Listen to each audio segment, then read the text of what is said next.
Hi, this is Rhett Kasparian with Notice Human Capital.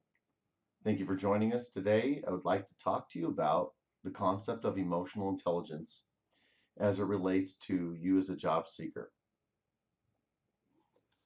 I'd first like to begin by telling you a story about when I was in high school and I was playing tennis and I was on the tennis team and I went to meet with my tennis coach who was the civics instructor, and it was a beautiful day. So I mentioned to him that I was going to pretty much pass on practice that day. And he said, "That's fine, Rhett, but I just want to tell you something.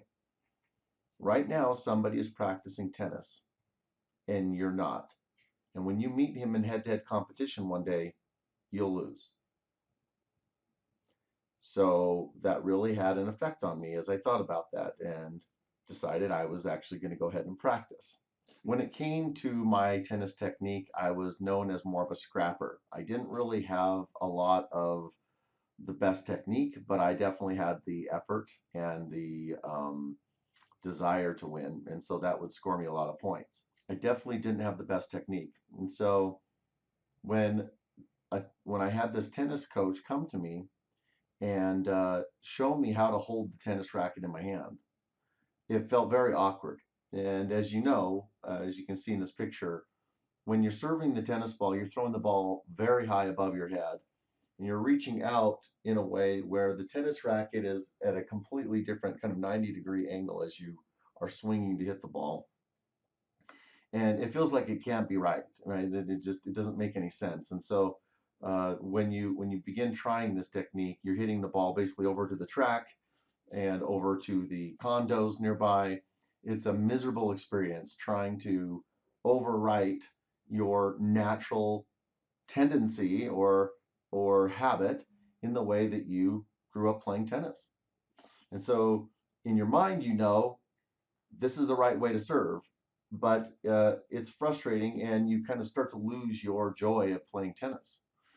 But you recognize that there's a better technique, and the point of that is that you're going to be limited in your ability as a tennis player if you don't advance to the most effective technique possible.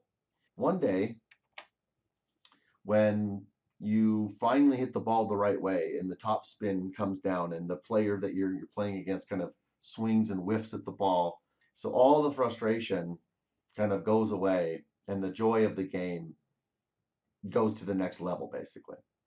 So the concept of job seeking to begin with, right, is being able to have the most effective techniques and tools possible and then combining that with your effort. Job seeking is a competition. And there are people who are right now evolving their swing, right? They're evolving their serve. And they see this as a competition. And so you've got to ask yourself, are you doing all that you can to bring these together? So once I was able to get the serve nailed down, there was then the net game and then the foot speed and the top spin, right? There's all these other facets of the game of tennis that were left for me to have to kind of learn the proper technique and then put the time and energy into accomplishing that. And it's no different as a job seeker. Okay. What's the right kind of resume? One page, two page? Should it be functional, chronological? What are you supposed to do with LinkedIn? What about keywords? Um, in interviewing, how do you answer questions about your greatest strength or weakness? How do you avoid getting caught in the catch 22 of negotiating and interviewing when they ask about what kind of compensation you're looking for? You don't want to leave money on the table, but at the same time, you don't want to take yourself out of the running because you're trying to get more money than what they may have been willing to offer. So there's all of these questions that as a job seeker we have. And what's the right technique? What's the most effective way to hold the tennis racket? Once you can understand and learn that, you couple that with your efforts and your practice. There's nothing you can't do if you build all of this on a foundation of emotional intelligence. It will completely transform the way you do your job search and the success that you'll have if you can understand how to effectively apply this technique. Everything that you're doing currently in your search, the techniques you're using to find ads, to network with people, whatever it might be, will be improved when you put emotional intelligence into the effort. Even things that you're doing that may already be effectively working for you. Once you go through and you modify them and truly put in place the right techniques and the right strategies as the emotionally intelligent job seeker, it will have a much longer lasting effect. And it won't just be kind of situational, right? Everything will start to work effectively. And you'll find that it feels more natural for you. So, what is emotional intelligence? Some of you may be familiar with this term. Jack Welch, the famous CEO for General Electric, said that emotional intelligence is rarer than book smarts, but in his experience, it was more important of a factor in making a great leader, more than IQ, EQ. So, all of this research has been done that shows that people who are the top performers have a high emotional intelligence factor. The other 10% are successful despite having a low emotional quotient. So, emotional intelligence is this intangible thing that we each possess. And it really comes down to our ability to recognize and label things in the moment when we're having conversations with people and we're social settings, and we're able to kind of navigate and modify our behavior based on the situation, based on the individual that we're speaking with. This is going to come in handy big time when you're interviewing and also when you're out networking with people and having conversations. Job seeking is communication intensive. And so everything that you're writing in an email to someone, in setting up an appointment, everything you're going to say after you've met with someone, right? How do you separate yourself from all the competition who's going through the same types of activities as you are? What is it that you can do to set yourself apart? And it really comes down to this.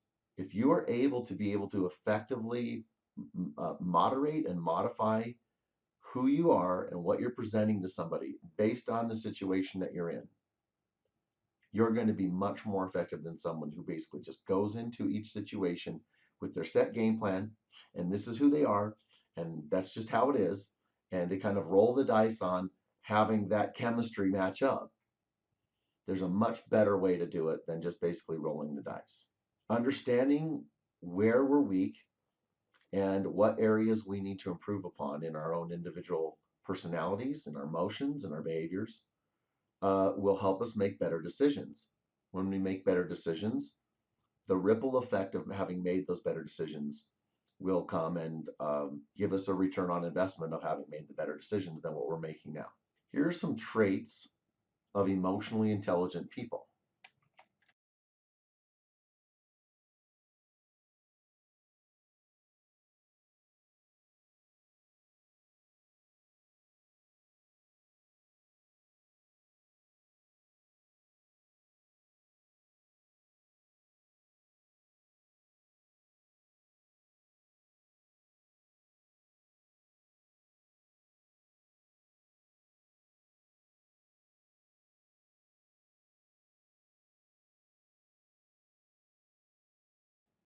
They say that people are hired because of their high IQ, but they're fired because of their low EQ. This phrase encapsulates exactly what we're talking about. Anybody can become angry. That's easy. But to be angry with the right person and to the right degree and at the right time and for the right purpose and in the right way, that's what emotional intelligence is all about. Look at some of these points here that might help you understand if you've got a blind spot to your emotional intelligence.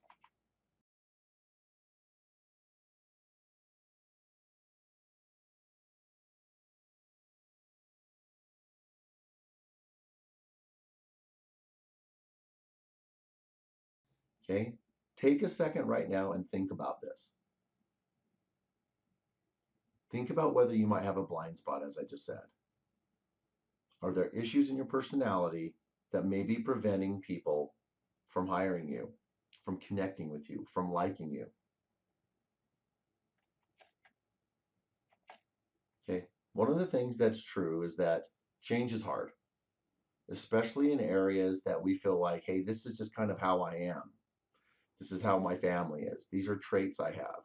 Some people are extroverts, some people are introverts.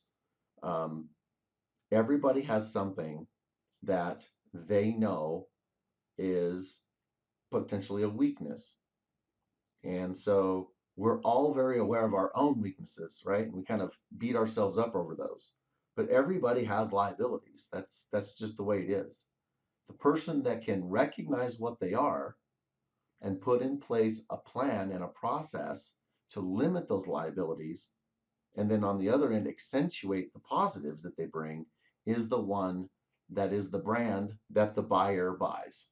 Being hired really is about one key thing, which is reducing risk that the hiring manager feels. So the more you're able to convey stories and a certain attitude and a means and a way to your personality that is settling, where they feel like they really get a sense for who you are, the more likely they are to move you forward and hire you. So change is hard, but you can do it. There's this guy named Dave Brailsford, okay? And the British cycling team came to him and said, look, we would like to try and change up what we're doing. And we really like an opportunity to see if we can help Britain win the Tour de France. And so he went through and created a process that he calls the theory of aggregation of marginal gains. And the basic premise of this is that if you go through and you look at every aspect of training and cycling, if you can improve every component of it, improving their sleep, improving their nutrition, teaching them how to wash their hands better so that there's less likelihood of getting an infection or things where they might have to miss practice. The airflow, the friction of the tire on the road. Okay, he went through and broke every aspect down and said, I believe that if we can improve each one of these components by 1%, that all of those things will add up to, will aggregate to a big thing. 1% seems like who would even notice the difference? But when you do it consistently, that 1% actually adds up to a pretty big thing. He had the goal set of winning the Tour de France in 5 years, and they did it in 3. One of the concepts that we at Notice have developed in our pursuit and understanding of emotional intelligence is the concept that we describe as the Y glasses. So if you picture a pair of glasses and you have 2 lenses, on one side you have a conceptual Y, and on the other side you have a motivational Y. If you can look at everything through Y glasses, this is the perspective that gives you the ability to see things as they really are, which is again what's kind of missing with people who are less emotionally intelligent. Think about this for a second. Conceptual Y means, why am I doing this? Okay, what's the reason? Why are the steps the way they are? What's the purpose behind doing something this way? One time my dad and I was changing the oil for the first time. And he was telling me that I needed to dip my finger in the dirty oil and rub it around the ring of the new oil filter before I put it on. And I remember thinking at that moment, why? Because if I didn't really understand what the point of that was, I would probably forget. And so eventually what would happen? I would miss that step, just put the filter on, and I would have oil on my driveway at some point, right? So I had to understand, well, why do I need to do that, Dad? And so he would tell me about how that helps kind of seal the filter in a way that makes it more effective when you put it on for the long term, and it's less likely to leak. So that's the conceptual why. Why am I doing that? Why do I have to submit my resume this way? What happens when I submit my resume that way? What if I put keywords into my resume? What will that mean? Does it really matter if I do this or do that? Should it be PDF versus Word? Understanding why things are the way they are helps you understand what those steps are, and have a certain sense of quality control built into what you're doing so that you don't miss those important steps, which can eliminate you. And when you really think about a job search, it's so much about little things. The littlest things can get you eliminated. Putting the wrong salary in on an application, just blurting out what kind of compensation you're looking for without giving them context. If you don't understand the conceptual why behind the steps of why you're doing what you're doing in the job search, you're going to be all over the place and it's not going to be consistent. And so your success really will come down more to luck than it really is based on a successful conceptual understanding of the most effective way to go about it. Now, the motivational is more the emotional why, gives the meaning to the concepts, right? That's what drives the purpose of the task. I often will say to our clients, look, if the job that we decide to pursue isn't exciting, isn't something you're super pumped about, you're not going to put the effort into the job search with us that will allow you to actually get there, right? You have to really understand motivationally why you're doing what you're doing. What's the net result? What does that look like when I actually achieve that end? And that's where the energy and the emotional tie to understanding it comes from. So, conceptually understanding why you're doing what you're doing and the rationale and the meaning behind it gives us the framework for the why glasses. And we want everyone to be able to wear those glasses and look at everything that they're doing in their search and asking themselves these questions. And if they can't answer conceptually and motivationally why they're doing what they're doing, they need to go back and really rethink that. Most people just do what they've been told. Go online, go to Monster, go on LinkedIn.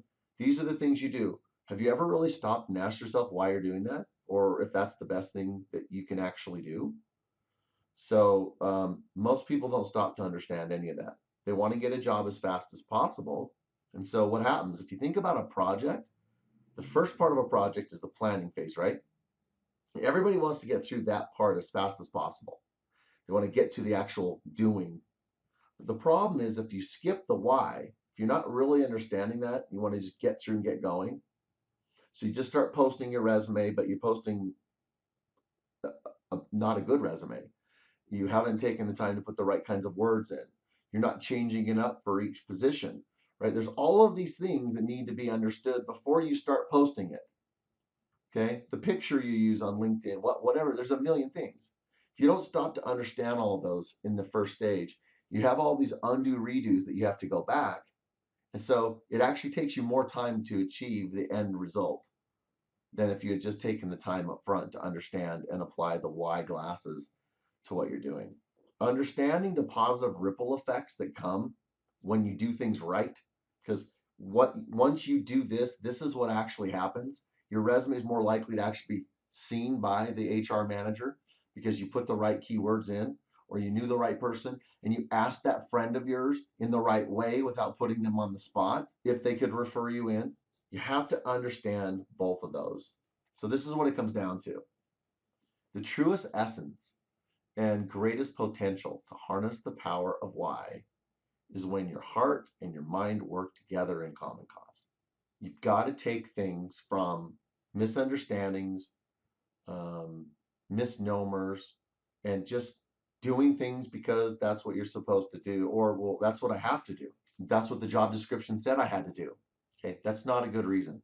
Once you are able to take job searching techniques and own them because of the C and the M, once you've kind of gotten the LASIK surgery for your eyes so that everything, not glasses that you just put on and off, right, but everything is understood through the conceptual and motivational why.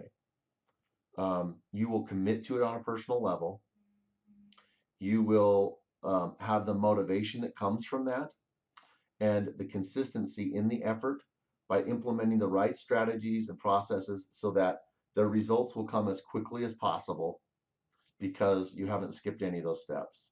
And that's what really brings out the best in us and will help us be as effective as possible, not only in our search, by the way, but in our long term career trajectory and managing our career. Promotions, salary increases, getting along, building rapport with people. Basically, emotional intelligence is job search and career insurance policy.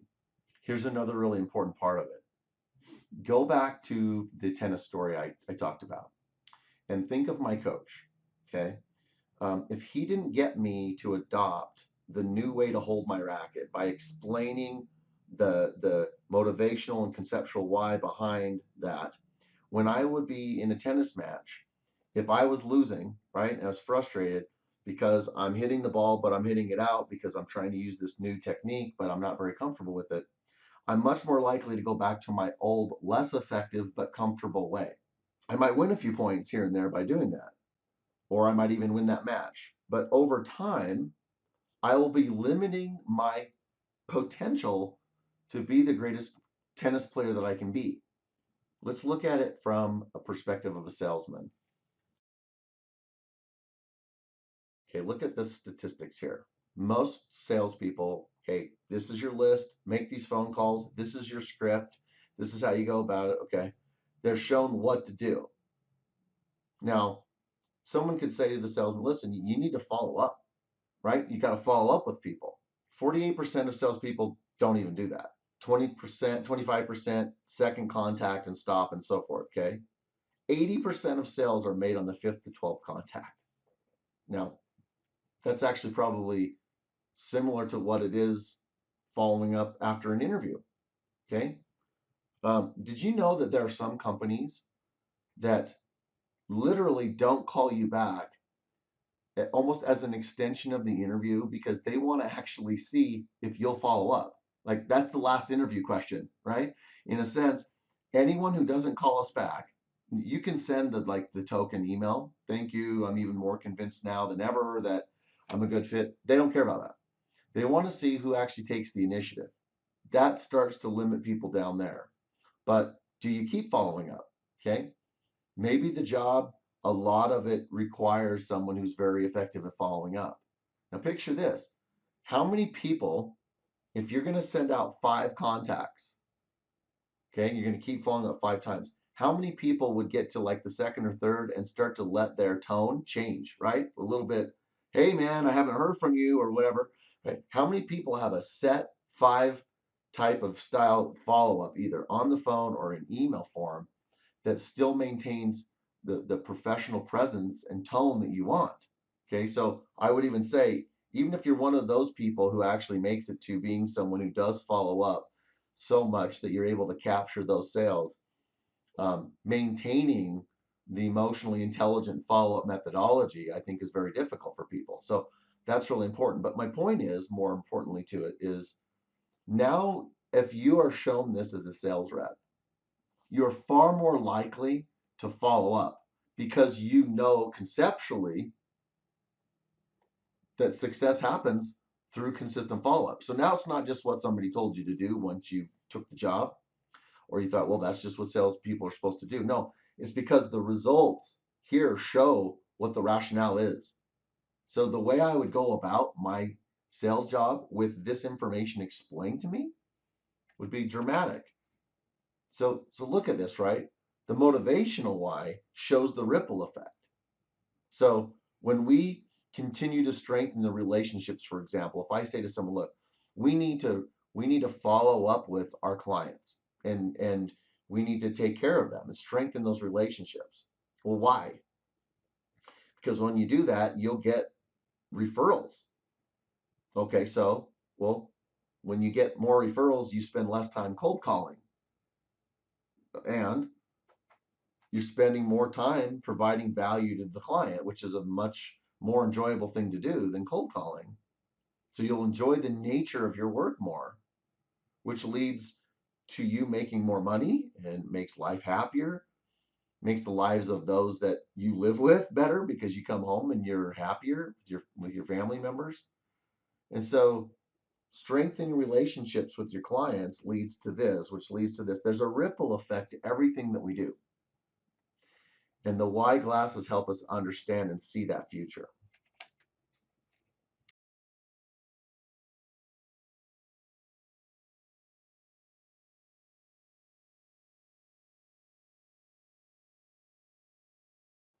Living in the moment means that we're present. We're aware of our surroundings, right? So living in the moment. You're having dinner with your spouse and your phone is put away and you're listening to them and you're responding to them and you're not distracted. Most of us don't live in the moment. Okay, we are usually distracted. We're thinking about something else and so forth. So the first level of this is living in the moment, and it's important to get to that, to be present and to be aware of what's going on, to then be able to, if possible, elevate that to the next level concept, which is living the moment. When we're living the moment, we have already begun to live in the moment, but now we're moving up to the next level of being focused on the other person and trying to recognize in that moment what we could do to make that ordinary moment extraordinary.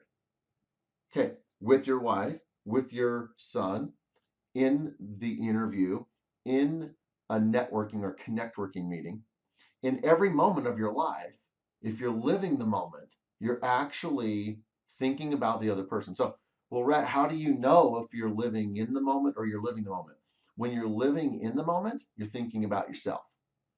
I'm present. I'm enjoying this. What a nice view. This food tastes good. And which is a great thing. Like I say, if you could just live in the moment, that would be huge.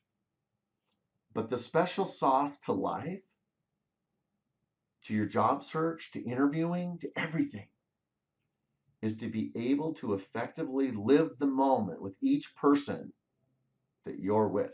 Think about them, to listen hard, try and understand what you can do to offer value to them or to make that moment extraordinary.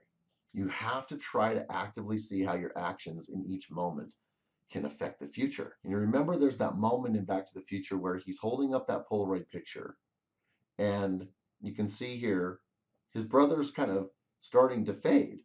He suddenly realizes, because his mom started to like him, that it was a self-inflicted issue going on here and that he had to be very careful.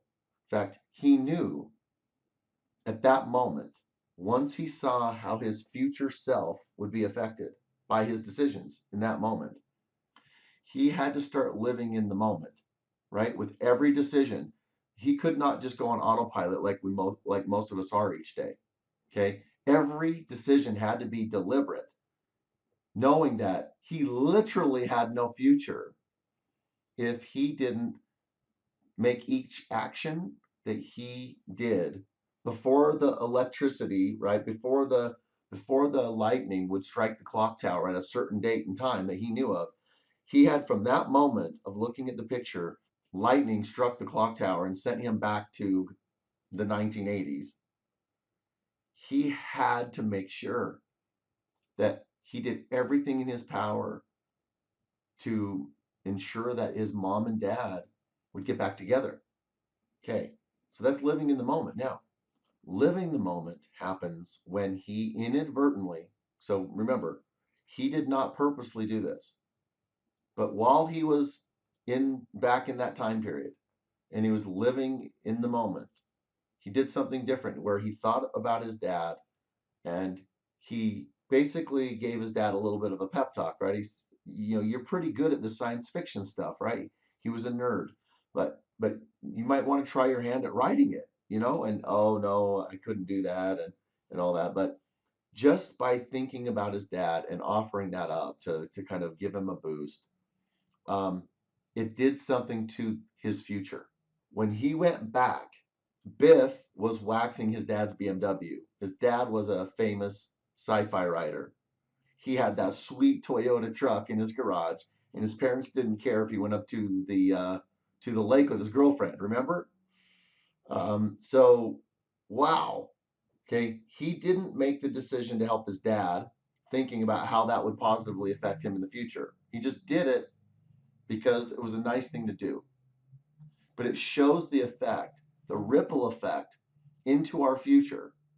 If we are able to consciously live the moment in an interview with people we network with our spouse, in every moment, and we actively think about the other person, the natural law says that you will benefit as a byproduct of that. So even if you try to think about for yourself what you could do to help yourself in the future, you would actually get more return on investment, right? You actually make your personal life Polaroid better if you actually just focused on everybody else and not yourself. Okay, that's the key to your life Polaroid. It's always changing based on the choices and actions that you make every single day. And if you don't know why you're doing what you're doing, if you're not aware of yourself, you have to understand the impact of how these decisions are affecting you and your future Polaroid. Let me ask you a question. How likely are you to get in an argument with your spouse or your mom on Mother's Day? Not very likely, right? Obviously. Why? Because you're aware that it's Mother's Day, from morning till night, right? Breakfast in bed, kind things throughout the day, the card, maybe you make dinner, you do the dishes. I mean, there's almost nothing that you could be triggered into where that would happen. Why? I mean, because you're aware. That's the only difference, right? So if you could confidently say that you wouldn't get in a fight or you wouldn't do something negative, right, on Mother's Day, why can't you assume the same thing on any other day? Why can't every day be Mother's Day, really? If you think about it, just being aware of ourselves is one of the keys to successful emotional intelligence. One of the first clients I ever had was a gentleman that came in. I had been a coach for 5 days. He was desperate. He needed help and he was beside himself and he didn't know what to do. So I said, well, okay, come on back. And so we sat down. So he says, Rhett, listen, I've been working for a company for 20 years. They laid me off 6 months ago. And I've gone into so many interviews. Sometimes they'll even tell me plan on an hour, but 30 minutes in, they say, thanks for coming in. I have a bachelor's degree in accounting. I'm CPA. I mean, I have everything. I get tons of interviews. There is something I'm doing or not doing, and I cannot figure out what it is. And I'll do anything. I need your help. Can you please help me? I remember looking at him, and it was really hard to concentrate on what he was saying because his ear hair was so thick I could hardly see his ears. And I said, "You have no idea what it could be." He said, "No, I don't know." And I said, "Huh, well, he says, I'll do anything." And I said, "Will you? Will you really do anything?" He says, "I will." And I said, "Okay, will you go for a drive with me?" So we got in the car, we drove over to the mall, we went into Brookstone, I think it was Sharper Image at the time. We bought a pair of $18 nose and ear hair clippers. So on the way back, I said, "You're married?" He said, "Yeah." I said, "You have a daughter?" "Yeah." "They've never mentioned to you that this could be a thing? This could be affecting it?" "No, no. My dad is hairy. My brothers are hairy. We're a hairy family. I've even thought that, if there was such a thing as a hair farmer, I would be, independently wealthy." So we were laughing about this. And I said, "Look, I can tell you, like, this is your thing. Okay." This year he goes, "My thing, yeah, this is your thing. Like, I can guarantee, if not all of it, one big part of it is this." He couldn't believe it. I said, "Well, let you'll see. Let's see." So he didn't really know how to do it. So we went up to the executive bathroom, and so I started, weed whacking here, and people would come in, and at first there was the inquisitive look, and then there was the look of horror as they saw clumps of hair falling into the sink.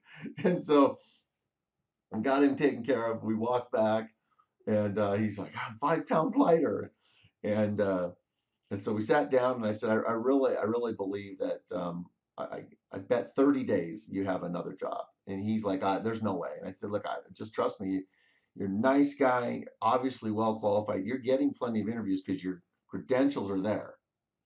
I actually believe that this is the main thing. So I said, give me a call, right? Let me know. If things don't happen, you can come back. But at this point, I don't think you even need to work with us. Like, just let's check this out and see if I'm right. So he calls me back a couple weeks later and he says, Rod, I've had this huge epiphany. Okay. Um, I went to this gas station after we had talked, and I had this really nice customer service experience with this woman. And then I went and got this tie at Nordstrom's a couple of days later. Like really out of the ordinary experience. And I'm sitting at this restaurant and having this same experience, and all of a sudden it dawns on me. He said, I've been walking around with this chip on my shoulder.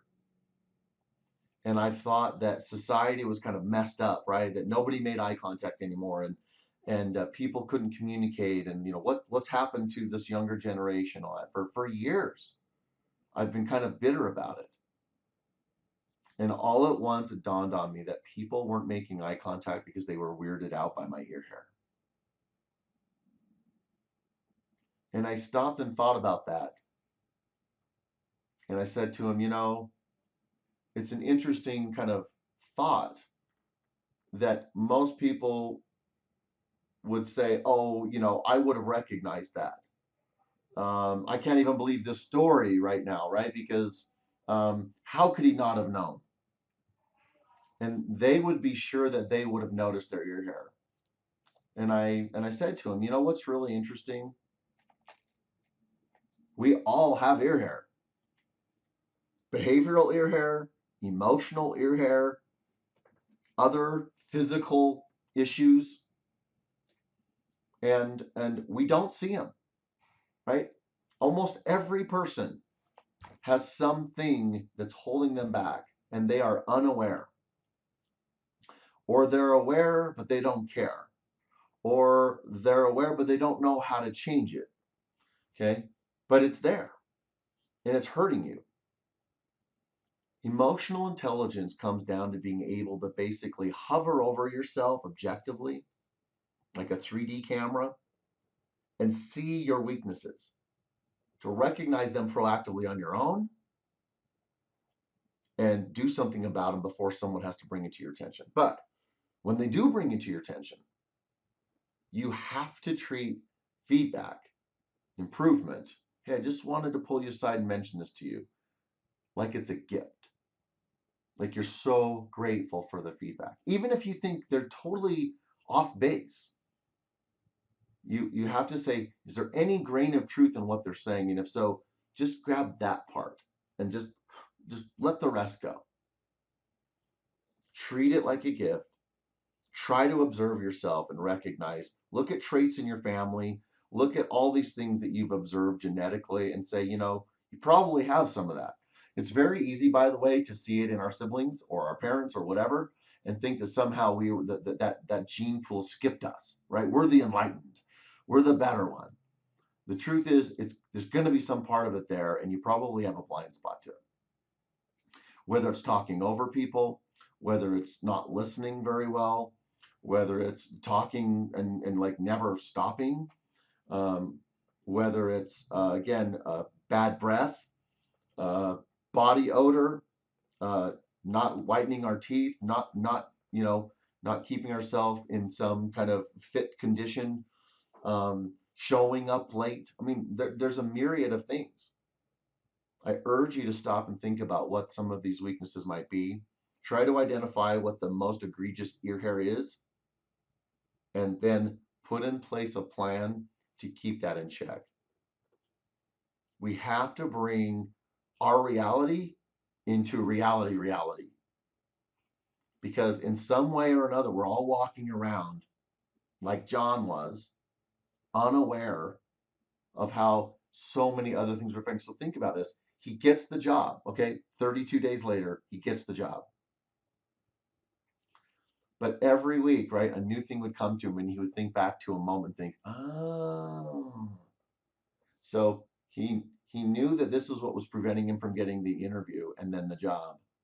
But all of these other aspects of his life had been tainted because of that. And it was like the greatest horror and the greatest joy all rolled in together, to think about all the lost opportunities and all the things that could have been had he known 10, 15 years earlier, had his wife told him, had his daughter not cared about hurting his feelings, which she thought it would be. And his wife thought, well, I married you that way, and I love you. And that's all very nice, right? But reality says that freaks people out. Reality says when you say that, it's not funny. People actually don't like your personality. That sense of humor doesn't fly very well. Has anyone ever told you that? Or are they afraid to tell you? Hmm? Do they see no upside in telling you? Have you conditioned other people to, why would I tell them? Why would I want to tell the boss that? Because I might lose my job. What is the upside for me to do that?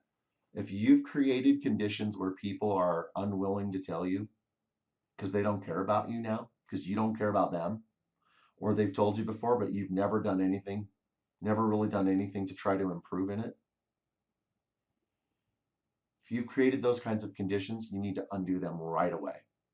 Because when you go out to meet with people in networking meetings, when you go out and go into an interview, look, if you think you can sit in a hot tub of negativity all day long and then just turn on the happy-go-lucky kind of positive you, if you think you can do that, you're fooling yourself. These things affect us.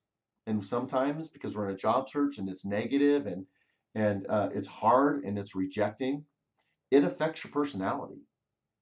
And to the degree that we may not actually be the best observer of just how much it has affected us.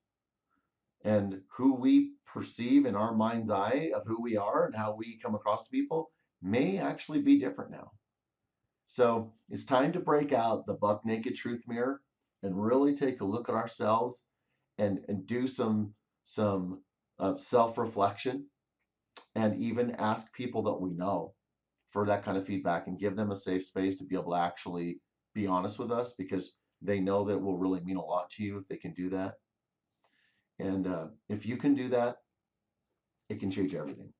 When I was um, when I was 16, I met these gentlemen one day, and one of them was standing over looking at this paneling. I was at a lumber yard, and I noticed this on his hand, and these symbols, and I said to his friend, what is that on his hand?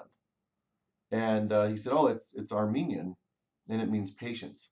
And I thought to myself as a 16-year-old, huh, what has to happen to make somebody feel like they have to tattoo a word on their hand? I pictured him killing somebody because he lost his temper. I pictured some horrible thing because it's permanent, right? Every single time you look at your hand, you have to remember patience. And over time, there have been times where I recognized the power of the hand tattoo. So I started writing the symbol on my wrist. I didn't want to forget what this symbol meant. Here's an example. Okay, it's an arrow that points like that. Every time I turn my wrist over, the arrow's pointing outward to you, me wanting to provide value for you. Are there certain things that you have learned and that you come across in your life that you say, you know what, that's hand tattoo worthy? I should never forget that. So when you find out what your ear hair is, okay, what are you going to do to keep that in check? One of the quickest things you can do is write a symbol on your hand that tells you, don't do that, right? Or whatever it might be, whatever your thing is. The constant beacon from hand to eye, so that it's never out of sight, out of mind.